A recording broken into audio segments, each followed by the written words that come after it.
how to find saved Reels on Facebook. In this video, I'll show you exactly how to find your saved Reels on Facebook in just a few simple steps. First, open the Facebook app on your Android or iPhone and make sure you're signed into your account. Next, tap the menu icon.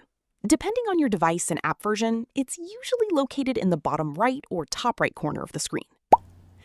Now, scroll down and tap Saved. This section contains everything you've saved on Facebook, including posts, videos, marketplace listings, and Reels. If you don't immediately see your saved Reels, scroll through the saved items or look for the Reels category if it's available in your version of the Facebook app. Simply tap any saved Reel to watch it again. If you no longer want to keep a Reel saved, open it, tap the three dots, and choose Unsave or Remove from Saved, depending on your app version. And that's it. That's how you can quickly find and manage your saved Reels on Facebook.